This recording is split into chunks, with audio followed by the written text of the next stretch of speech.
ನಮಸ್ತೆ ಸ್ನೇಹಿತರೆ, science for ಕನ್ನಡಿಗರು. ಅಲ್ಲ ಕಾರಣಾಂತರಗಳಿಂದ ನಾನು ಚಾನಲ್ ನೇಮ್ ಚೇಂಜ್ ಮಾಡಿದ್ದೀನಿ. ವಿಜ್ಞಾನ ಮಸ್ತು ಚಾನಲ್ಗೆ ನಿಮ್ಮೆಲ್ಲರಿಗೂ ಸ್ವಾಗತ. ಸೈನ್ಸ್ನ ನಾವು ಇಷ್ಟಪಟ್ಟು ಕಲಿಯೋಣ, ಕಷ್ಟಪಟ್ಟು ಅಲ್ಲ ಅಂತ ಹೇಳ್ತಾ ಈ ವಿಡಿಯೋನ ಸ್ಟಾರ್ಟ್ ಮಾಡ್ತಾ ಇದ್ದೀನಿ. ಸೊ ಈ ವಿಡಿಯೋದು topic electric field lines. Electric field lines ಕಾನ್ಸೆಪ್ಟನ್ನು ಶುರು ಮಾಡಿದವರು ಫ್ಯಾರಡೆ ಅವರು. ಈಗ ನಿಮಗೆ ಗೊತ್ತೇ ಇದೆ, ಎಲೆಕ್ಟ್ರಿಕ್ ಫೀಲ್ಡ್ ಅಂದರೆ ಅದು ಒಂದು ವೆಕ್ಟರ್ ಅಂತ ಅಲ್ವಾ.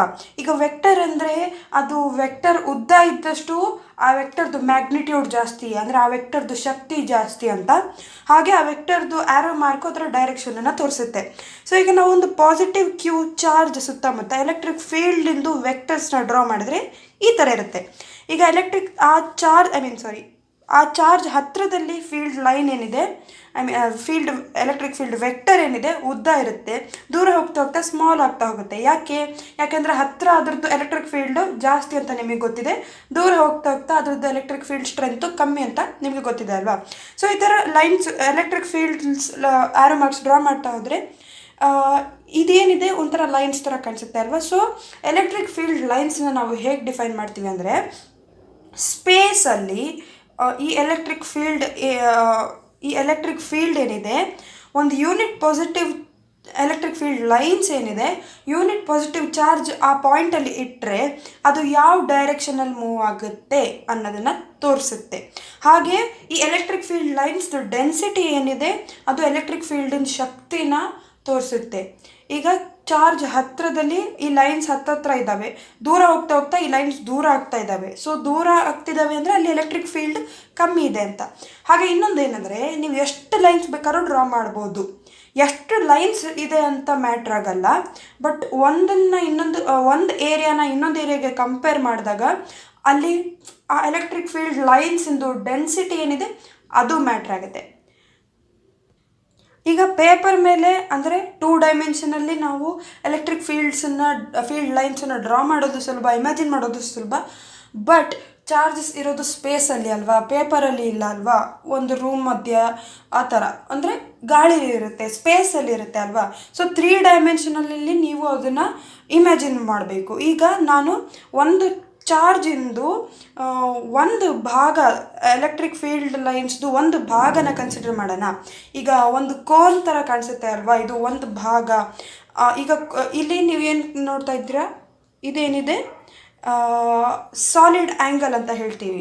ಈಗ ಕೋನ್ ತೊಗೊಂಡ್ಬಿಟ್ಟು ಅದೇ ಮಂಡಕ್ಕಿ ಪಟ್ಟಣ ಇರುತ್ತಲ್ಲ, ಆ ಪಟ್ಟಣದಲ್ಲಿ ತುದಿಗೆ ನಿಮಗೆ ಒಂದು ಆ ಸ್ಪೇಸ್ ಏನಿದೆ ಅದು ಆ್ಯಂಗಲ್, ಸಾಲಿಡ್ ಆ್ಯಂಗಲ್, ಸರಿನಾ. ಈಗ ಇದನ್ನು ಕನ್ಸಿಡರ್ ಮಾಡಿ, ಈ ಕೋನಲ್ಲಿ ಕನ್ಸಿಡರ್ ಮಾಡಿ. ಮೊದಲಾಗಿ ಈ ಪಾಯಿಂಟ್ ಆರ್ ಮತ್ತು ಪಾಯಿಂಟ್ ಎಸ್ಸನ್ನು ನೋಡಿ. ನೀವು ಪಾಯಿಂಟ್ ಆರ್ ಮತ್ತು ಪಾಯಿಂಟ್ ಎಸ್ಸಲ್ಲಿ ನಾವು ಒಂದು ಯೂನಿಟ್ ಸರ್ಫೇಸನ್ನ ತೊಗೊಂಡಿದ್ದೀವಿ. ಆ ಸರ್ಫೇಸ್ ಏರಿಯಾ ಎರಡರದ್ದು ಸೇಮು. ಆದರೆ ನೀವು ನೋಡ್ಬೋದು, ಪಾಯಿಂಟ್ ಆರ್ ಹತ್ತಿರ ಜಾಸ್ತಿ ಫೀಲ್ಡ್ ಲೈನ್ಸ್ ಅದರಿಂದ ಟ್ರಾವೆಲ್ ಆಗುತ್ತೆ, ಆದರೆ ಪಾಯಿಂಟ್ ಎಸ್ಸಲ್ಲಿ ಕಮ್ಮಿ ಫೀಲ್ಡ್ ಲೈನ್ಸ್ ಅದರಿಂದ ಪಾಸ್ ಆಗುತ್ತೆ. ಸೊ ನಾನಾಗಲೇ ಹೇಳ್ದಂಗೆ ಫೀಲ್ಡ್ ಲೈನ್ಸ್ ನಂಬರ್ ಜಾಸ್ತಿ ಇದ್ದರೆ ಎಲೆಕ್ಟ್ರಿಕ್ ಫೀಲ್ಡ್ದು ಶಕ್ತಿ ಏನಿದೆ ಜಾಸ್ತಿ ಇರುತ್ತೆ, ಅದರ ಸ್ಟ್ರೆಂತ್ ಏನಿದೆ ಜಾಸ್ತಿ ಇರುತ್ತೆ. ಸೊ ಚಾರ್ಜ್ದು ಹತ್ತಿರ ಎಲೆಕ್ಟ್ರಿಕ್ ಫೀಲ್ಡು ಜಾಸ್ತಿ ಇರುತ್ತೆ, ದೂರ ಕಮ್ಮಿ ಆಗ್ತಾ ಹೋಗುತ್ತೆ. ಹಾಗೆ ಪಾಯಿಂಟ್ P1 ಮತ್ತು ಪಾಯಿಂಟ್ P2 ಈ ಇದರಲ್ಲಿ ನಾವು ಒಂದು ಸರ್ಕ್ಯುಲರ್ ಏರಿಯಾನ ಕನ್ಸಿಡರ್ ಮಾಡೋಣ. ಈ ಸರ್ಕ್ಯುಲರ್ ಏರಿಯಾ ಏನಿದೆ ಪಾಯಿಂಟ್ ಕ್ಯೂಗೆ ಪರ್ಪೆಂಡಿಕ್ಯುಲರ್ ಆಗಿದೆ, ಗೊತ್ತಾಯ್ತಲ್ಲ.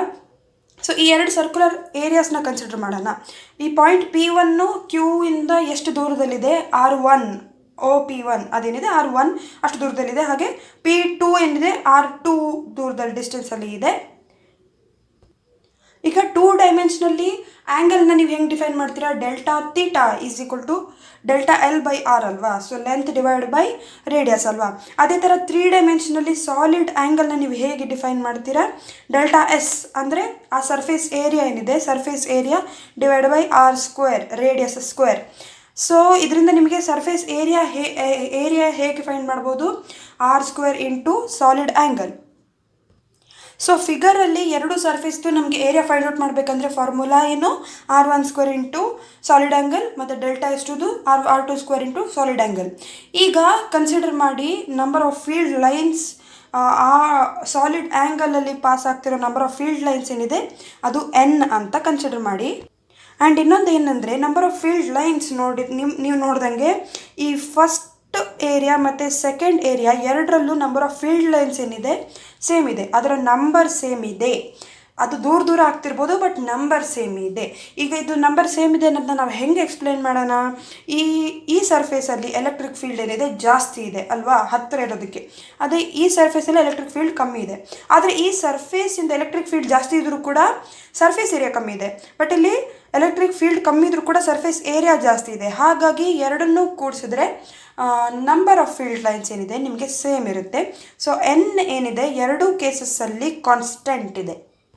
ಆ್ಯಂಡ್ ಇನ್ನೊಂದು ಏನಪ್ಪ ಅಂದರೆ ಈ ಎಲೆಕ್ಟ್ರಿಕ್ ಫೀಲ್ಡ್ ಏನಿದೆ number of field lines per unit ಏರಿಯಾಗೆ ಡೈರೆಕ್ಟ್ಲಿ ಪ್ರಪೋರ್ಷ್ನಲ್ ಇದೆ. ಅಂದರೆ ಯೂನಿಟ್ ಏರಿಯಾ, ಒಂದು ಸಣ್ಣ ಏರಿಯಾ ಯೂನಿಟ್ ಏರಿಯಾದಲ್ಲಿ ನಂಬರ್ ಆಫ್ ಫೀಲ್ಡ್ ಲೈನ್ಸ್ ಜಾಸ್ತಿ ಇದ್ದರೆ ಎಲೆಕ್ಟ್ರಿಕ್ ಫೀಲ್ಡ್ ಜಾಸ್ತಿ ಇರುತ್ತೆ. ಅಂದರೆ ಸೇಮ್ ಏರಿಯಾ ತೊಗೊಂಡು ನಂಬರ್ ಆಫ್ ಫೀಲ್ಡ್ ಲೈನ್ಸ್ ಜಾಸ್ತಿ ಇದ್ದರೆ ಎಲೆಕ್ಟ್ರಿಕ್ ಫೀಲ್ಡ್ ಸ್ಟ್ರೆಂತ್, ಅದರ ಶಕ್ತಿ ಜಾಸ್ತಿ ಇರುತ್ತೆ. ಆದರೆ ನಂಬರ್ ಆಫ್ ಫೀಲ್ಡ್ ಲೈನ್ಸ್ ಕಮ್ಮಿ ಇದ್ದರೆ ಅದರ ಶಕ್ತಿ ಕಮ್ಮಿ ಇರುತ್ತೆ. ಸೊ ನಾವೀಗ ಎರಡು ಕೇಸಸಲ್ಲಿ N/Δs ಈ ಕ್ವಾಂಟಿಟಿನ ನಾವು ಕ್ಯಾಲ್ಕುಲೇಟ್ ಮಾಡಬೇಕು. ಸೊ ಫಸ್ಟ್ ಕೇಸಲ್ಲಿ N/Δs1 = N/R1² delta, R1² into solid angle. ಅದೇ ನಾವು ಆಗಲೇ ಫಾರ್ಮುಲಾ ಮಾಡಿದ್ವಲ್ಲ ಅದೇ ಥರ. ಸೊ ಬಟ್ ಈ ಎರಡರಲ್ಲೂ ನೀವು ನೋಡ್ಬೋದು ಎನ್ ಏನಿದೆ ಕಾನ್ಸ್ಟೆಂಟ್ ಇದೆ, ಹಾಗೂ ಸಾಲಿಡ್ ಆ್ಯಂಗಲ್ ಏನಿದೆ ಎರಡರಲ್ಲೂ ಸೇಮ್ ಇದೆ. ಇಲ್ಲಿ ಚೇಂಜ್ ಆಗ್ತಿರೋದು ಏನಪ್ಪ, R1² R2² ಅಷ್ಟೇ ಅಲ್ವಾ. ಹಾಗಾಗಿ ಈ N/Δs ವ್ಯಾಲ್ಯೂ ಏನಿದೆ 1/R² ಮೇಲೆ ಮಾತ್ರ ಡಿಪೆಂಡ್ ಆಗ್ತಾ ಇದೆ. ಸೊ ನಾವೇನು ಹೇಳ್ಬೋದು, ಈ ಎಲೆಕ್ಟ್ರಿಕ್ ಫೀಲ್ಡ್ ಏನಿದೆ R² ಇನ್ವರ್ಸ್ಲಿ ಪ್ರಪೋರ್ಷನಲ್ ಇದೆ. ನಾವು ಕೂಲಮ್ಸ್ ಲಾ ನೋಡುವಾಗ ನೋಡಿದ್ವಿ, ಈ ಎಲೆಕ್ಟ್ರಿಕ್ ಫೀಲ್ಡು ಅಥವಾ ಫೋರ್ಸ್ ಏನಿದೆ R² ಇನ್ವರ್ಸ್ಲಿ ಪ್ರಪೋರ್ಷನಲ್ ಅಂತ ನೋಡಿದ್ವಿ. ಅದರ ಪ್ರೂಫ್ ನಿಮಗೆ ಇಲ್ಲಿ ಸಿಕ್ತು. ಈಗ ಕೆಲವೊಂದು ಇಂಪಾರ್ಟೆಂಟ್ ಜನರಲ್ ಪ್ರಾಪರ್ಟೀಸ್ನ ನಾವು ನೋಡೋಣ. ಎದರದು? ಅಫ್ಕೋರ್ಸ್ ಎಲೆಕ್ಟ್ರಿಕ್ ಫೀಲ್ಡ್ ಲೈನ್ಸ್ದು. ಸೊ ಇದರ ಮೊದಲ ಪ್ರಾಪರ್ಟಿ ಏನಂದರೆ, ಈ ಎಲೆಕ್ಟ್ರಿಕ್ ಫೀಲ್ಡ್ ಲೈನ್ಸ್ ಎಲ್ಲಿ ಹುಟ್ಟುತ್ತೆ, ಪಾಸಿಟಿವ್ ಚಾರ್ಜಿಂದ ಹುಟ್ಟುತ್ತೆ, ಮತ್ತು ಎಲ್ಲಿ ಅಂತ್ಯಗೊಳ್ಳುತ್ತೆ, ನೆಗೆಟಿವ್ ಚಾರ್ಜಲ್ಲಿ ಅಂತ್ಯಗೊಳ್ಳುತ್ತೆ. ಸೊ ಈ ಎಲೆಕ್ಟ್ರಿಕ್ ಫೀಲ್ಡ್ ಲೈನ್ಸ್ ಪಾಸಿಟಿವ್ ಚಾರ್ಜಿಂದ ಸ್ಟಾರ್ಟ್ ಆಗಿಬಿಟ್ಟು ನೆಗೆಟಿವ್ ಚಾರ್ಜಸ್ಸಲ್ಲಿ ಎಂಡ್ ಆಗುತ್ತೆ. ಮತ್ತು ಸೆಕೆಂಡ್ ಪ್ರಾಪರ್ಟಿ ಏನಿದೆ, ಚಾರ್ಜ್ ಇಲ್ಲದ ಕಡೆ ಈ ಎಲೆಕ್ಟ್ರಿಕ್ ಫೀಲ್ಡ್ ಲೈನ್ಸು ಕಂಟಿನ್ಯೂಸ್ ಆಗಿ ಇರುತ್ತೆ. ಈಗ ನೀವು ಇಲ್ಲಿ ನೋಡ್ಬೋದು, ಇಲ್ಲಿ ಎಲೆಕ್ಟ್ರಿಕ್ ಫೀಲ್ಡ್ ಲೈನ್ ಎಂಡ್ ಆಗಿಬಿಟ್ಟು ಇಲ್ಲಿ ಮತ್ತೆ ಸ್ಟಾರ್ಟ್ ಆಗಿದೆ. ಸೊ ಇದು ಪಾಸಿಬಲ್ ಇಲ್ಲ, ಅದು ಎಂಡ್ ಅಥವಾ ಸ್ಟಾರ್ಟ್ ಆಗಲಿಕ್ಕೆ ಸಾಧ್ಯ ಚಾರ್ಜ್ ಇದ್ದಾಗ ಮಾತ್ರ. ಸೊ ಚಾರ್ಜ್ ಇಲ್ಲದ ಏರಿಯಾಗಳಲ್ಲಿ ಎಲೆಕ್ಟ್ರಿಕ್ ಫೀಲ್ಡ್ ಲೈನ್ಸ್ ಏನಿದೆ ಕಂಟಿನ್ಯೂಸ್ ಇರುತ್ತೆ, ಈ ಥರ ಬ್ರೇಕ್ಸ್ ಇರೋದಿಲ್ಲ. ಆಮೇಲೆ ಯಾವುದೇ ಎರಡು ಎಲೆಕ್ಟ್ರಿಕ್ ಲೈನ್ಸ್ ಏನಿದೆ ಒಂದಕ್ಕೊಂದು ಕ್ರಾಸ್ ಮಾಡೋದಿಲ್ಲ. ಯಾಕಂದರೆ ಈ ಪಾಯಿಂಟ್ ಏನಿದೆ, ಈ ಪಾಯಿಂಟಲ್ಲಿ ನೀವು ಎಲೆಕ್ಟ್ರಿಕ್ ಫೀಲ್ಡ್ ಡೈರೆಕ್ಷನ್ ಯಾವ ಕಡೆ ತೋರಿಸ್ತೀರಾ? ಈ ಕಡೆ ತೋರಿಸ್ತೀರಾ ಅಥವಾ ಈ ಕಡೆ ತೋರಿಸ್ತೀರಾ ಅಲ್ವಾ? ಇಲ್ಲಿ ಡೈರೆಕ್ಷನ್ ಯೂನಿಕ್ ಇಲ್ಲ ಅಲ್ವಾ. ಹಾಗಾಗಿ ಎಲೆಕ್ಟ್ರಿಕ್ ಫೀಲ್ಡ್ ಲೈನ್ಸ್ ಏನಿದೆ ಒಂದಕ್ಕೊಂದು ಕ್ರಾಸ್ ಮಾಡೋಕ್ಕೆ ಆಗೋದಿಲ್ಲ. ಆ್ಯಂಡ್ ಕೊನೆಯ ಪ್ರಾಪರ್ಟಿ ಏನಂದರೆ, ಈ ಎಲೆಕ್ಟ್ರಿಕ್ ಫೀಲ್ಡ್ ಲೈನ್ಸ್ ಏನಿದೆ ಅದು ಈ ಥರ ಲೂಪ್ ಆಗೋದಿಲ್ಲ. ಲೂಪ್ ಅಂದರೆ ಏನು? ಎಲ್ಲಿಂದ ಸ್ಟಾರ್ಟ್ ಆಗಿರುತ್ತೋ ಅಲ್ಲಿಗೆ ಬಂದು ಸೇರೋದಿಲ್ಲ. ಪಾಸಿಟಿವಿಂದ ಸ್ಟಾರ್ಟ್ ಆಗಿ ನೆಗೆಟಿವ್ಗೆ ಎಂಡ್ ಆಗುತ್ತೆ, ಆದರೆ ಎಲ್ಲಿಂದ ಸ್ಟಾರ್ಟ್ ಆಗಿದೆಯೋ ಅಲ್ಲೇ ಬಂದು ಸೇರೋದಿಲ್ಲ. ಸೊ ಲೂಪ್ ಅಂದರೆ ಆ್ಯಕ್ಚುಲಿಯಾಗಿ ಅರ್ಥ ಏನು? ಈಗ ನೀವು ಯಾವುದೇ ಒಂದು ಪಾಯಿಂಟ್ ತೊಗೊಂಡ್ರು ಆ ಲೂಪನ್ನ ಫಾಲೋ ಮಾಡ್ತಾ ಹೋದರೆ ಮತ್ತೆ ಅದೇ ಪಾಯಿಂಟಿಗೆ ಬರ್ತಿರಲ್ಲ, ಅದನ್ನು ಲೂಪ್ ಅಂತ ಹೇಳ್ತೀವಿ. ಸೊ ಎಲೆಕ್ಟ್ರಿಕ್ ಫೀಲ್ಡ್ ಲೈನ್ಸಲ್ಲಿ ನೀವು ಲೂಪನ್ನು ನೋಡೋಕ್ಕೆ ಸಾಧ್ಯ ಇಲ್ಲ. ಸೊ ನಾವು ಈಗ ಕೆಲವೊಂದು ಸಿಸ್ಟಮ್ದು ಎಲೆಕ್ಟ್ರಿಕ್ ಫೀಲ್ಡ್ ಲೈನ್ಸ್ನ ನೋಡೋಣ. ಪಾಸಿಟಿವ್ ಮತ್ತು ನೆಗೆಟಿವ್ ಚಾರ್ಜಸ್ದು ಎಲೆಕ್ಟ್ರಿಕ್ ಫೀಲ್ಡ್ ಲೈನ್ಸ್ ನೀವು ಮುಂಚೆ ನೋಡಿದ್ದೀರಲ್ವ. ಈ ಪಾಸಿಟಿವ್ ಚಾರ್ಜ್ದು electric field lines radially radially ಹೊರಗಡೆ ಟ್ರಾವೆಲ್ ಮಾಡ್ತಾ ಇದೆ. ಅದೇ ನೆಗೆಟಿವ್ದು ರೇಡಿಯಲಿ ಇನ್ವರ್ಡ್ಸ್ ಟ್ರಾವೆಲ್ ಮಾಡ್ತಾ ಇದೆ. ಆಯಿತಾ? ಅಕಸ್ಮಾತ್ ನೀವು ಎರಡು ಪಾಸಿಟಿವ್ ಚಾರ್ಜನ್ನು ತಗೊಂಡ್ರೆ ಏನಾಗುತ್ತೆ, ಈ ರೇಡಿಯಲಿ ಔಟ್ವರ್ಡ್ಸ್ ಟ್ರಾವೆಲ್ ಆಗ್ತಾ ಇರೋ ಫೀಲ್ಡ್ ಲೈನ್ಸ್ ಏನಿದೆ ನೆಗೆಟಿವ್ ಚಾರ್ಜನ್ನು ಹುಡುಕ್ತಾ ಇದ್ದಾವೆ ಅಲ್ಲಿ ಹೋಗಿ ಎಂಡ್ ಆಗೋಕ್ಕೆ. ಬಟ್ ಈ ಕಡೆ ಇರೋದು ಪಾಸಿಟಿವ್ ಚಾರ್ಜ್ ಅಲ್ವಾ. ಆಮೇಲೆ ನಾನು ಹೇಳಿದ್ದೆ ಫೀಲ್ಡ್ ಲೈನ್ಸು ಕ್ರಾಸ್ ಆಗೋದಿಲ್ಲ ಅಂತ, ಹಾಗಾಗಿ ಇವು ಬೇರೆ ದಾರಿ ನೋಡ್ಕೊಂಡು ಹೋಗ್ತವೆ. ಸೊ ನೀವು ಇದನ್ನು ನೋಡ್ಬೋದು, ಈ ನೋಡಿದರೆ ಏನಾಗುತ್ತೆ, ಫೀಲ್ಡ್ ಲೈನ್ಸ್ ಒಂದನ್ನೊಂದು ದೂಕ್ತಾ ಇರೋ ಥರ ಕಾಣುತ್ತೆ. ಹಾಗಾಗಿ ರಿಪಲ್ಷನ್ ಹೇಗಾಗುತ್ತೆ ಅನ್ನೋದನ್ನು ಇದು ಎಕ್ಸ್ಪ್ಲೈನ್ ಮಾಡ್ತಾ ಇದೆ. ಸೊ ಎರಡೂ ನೆಗೆಟಿವ್ ಚಾರ್ಜನ್ನು ತೊಗೊಂಡ್ರೂ ಕೂಡ ನೀವು ಅದನ್ನೇ ಫೈಂಡ್ ಔಟ್ ಮಾಡ್ತೀರಾ. ಸೊ ಇದರಲ್ಲೂ ಕೂಡ ರಿಪಲ್ಷನ್. ಬಟ್ ಅದೇ ನೀವು ಪಾಸಿಟಿವ್ ಮತ್ತು ನೆಗೆಟಿವ್ ಚಾರ್ಜ್ ತೊಗೊಂಡ್ರೆ ಏನಾಗುತ್ತೆ, ಫೀಲ್ಡ್ ಲೈನ್ಸಿಗೆ ಸ್ಟಾರ್ಟ್ ಆಗೋಕ್ಕೆ ಪಾಸಿಟಿವ್ ಚಾರ್ಜ್ ಇದೆ, ಎಂಡ್ ಆಗೋಕ್ಕೆ ನೆಗೆಟಿವ್ ಚಾರ್ಜ್ ಇದೆ. ಸೊ ಇಲ್ಲಿಂದ ಶುರು ಮಾಡಿ ಇಲ್ಲಿ ಬಂದುಬಿಡ್ತವೆ. ಸೊ ನೀವು ಏನು ನೋಡ್ಬೋದು, ಇಲ್ಲಿ ಒಂದು ಕನೆಕ್ಟಿವಿಟಿ ಇದೆ, ಹಾಗಾಗಿ ಅಟ್ರಾಕ್ಷನ್ ಆಗೋದು. ಸೊ ರಿಪಲ್ಷನ್ ಮತ್ತು ಅಟ್ರಾಕ್ಷನ್ ಹಿಂದೆ ಏನಾಗ್ತಾ ಇದೆ ಅನ್ನೋದು ನಿಮಗೆ ಅರ್ಥ ಆಗಿರ್ಬೋದಲ್ಲ. ಸೊ ಫೀಲ್ಡ್ ಲೈನ್ಸ್ ಮೇಲಿನ ಟಾಪಿಕ್ ಇಲ್ಲಿಗೆ ಮುಗಿತಾ ಇದೆ. ಇಷ್ಟ ಆದಲ್ಲಿ ಲೈಕ್ ಮಾಡಿ, ಸಬ್ಸ್ಕ್ರೈಬ್ ಮಾಡಿ, ಕನ್ನಡ ಫ್ರೆಂಡ್ಸಿಗೆ ಶೇರ್ ಮಾಡಿ. ಮುಂದಿನ ವಿಡಿಯೋದಲ್ಲಿ ಸಿಗೋಣ. ಬಾಯ್ ಬಾಯ್.